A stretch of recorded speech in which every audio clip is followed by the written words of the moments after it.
Thank you. America will reclaim its rightful place as the greatest, most powerful, most respected nation on earth, inspiring the awe and admiration of the entire world. A short time from now, we are going to be changing the name of the Gulf of Mexico to the Gulf of America, and we will restore the name of a great president, William McKinley, to Mount McKinley, where it should be and where it belongs.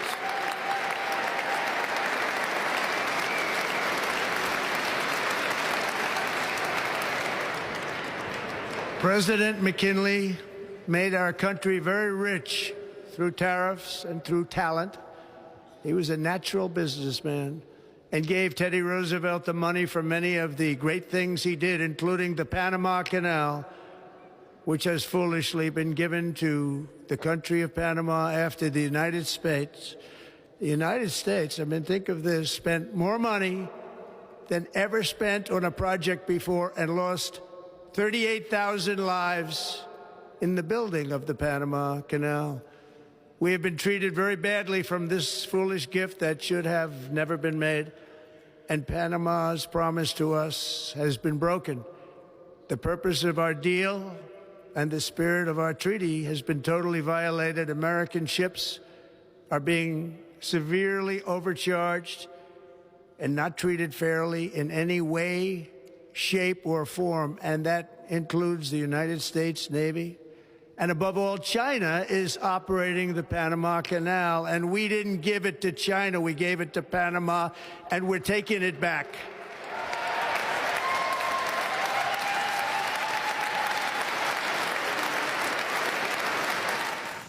But they're walking together there, both spouses holding hands. And there was that moment of unity afterwards when you saw them speak together. And there was an exchange of smiles here a moment ago. And you have to wonder if there is any ounce of relief for Joe Biden, too, that at least this chapter of being in the middle of it all is over. I was just going to say there's certainly relief that the speech is over. The speech itself. Yeah, I mean to sit there, he did not look like a comfortable time to be sitting there through that speech and the kind of condemnation it was. The First Lady's embracing there, and arms around one another. And did you notice that President Trump and Kamala Harris seemed to have quite a few words at the end there? I think that's the biggest exchange of words between the two of them since our debate. Since the debate the day after at the 9/11 memorial down at Ground Zero, he extended his hand to the vice president, and I always thought that was a moment where they acknowledged that they both sort of gave it their all in that debate against each other, an unexpected moment and a moment where he sort of signaled to her that was something last night. It's something about Donald Trump. He can attack you viciously and then 60 seconds later treat you like you're his best friend in the world. And I'm sensing a little bit of that watching him go out with Joe Biden after giving that speech, and then, hey, we're here together. And he's back to serve a second time. And, you know, even on the campaign trail, you heard Donald Trump often say, how dare they do this to Joe Biden? And that was quite effective with some voters out there to play into that notion of Joe Biden was pushed out by his own party. And they're waving now as Joe Biden leaves Washington with the First Lady, Jill Biden, on what was Marine One, now renamed because he is no longer the president after 50 years in politics and after 4 years as president, certainly 8 years as vice president to Barack Obama, longtime member of the Senate. And you have to wonder, Mary Jordan, if Marine One will fly over the White House one more time, as Ronald Reagan began with former First Lady Nancy Reagan all those years ago. Amy Klobuchar had said that the theme was enduring democracy, and you just saw Jill Biden reach out over and put her arm around Melania, and it seems that there is a big effort here, especially on the Democratic side, to underscore this enduring democracy and to say how different it was than the last time. We didn't have these pictures before because Donald Trump refused to come to the inauguration. He left early in the morning.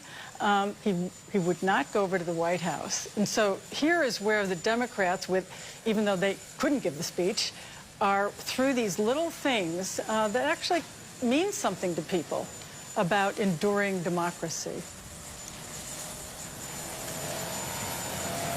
Terry Moran, what do you think this moment it's impossible to know, but must feel like for a man who served Washington his whole adult life? He was obviously a very young man when he arrived there as a senator. He had just, lost his wife and his baby girl. His two sons survived, and then Jill Biden, he would later find, and she would be a mother to those two boys, and then they would have a daughter of their own. Now leaving Washington for the final time, at least in a political role. Yeah, it's the end of a political journey like few others in American history. Half a century in American politics. Finally, at the end, reaching what he had wanted for so long. First time I ever covered him was in 1987-88 when he ran for president way back then. And now leaving not personally defeated, but he had to give up what he had tried to have for so long.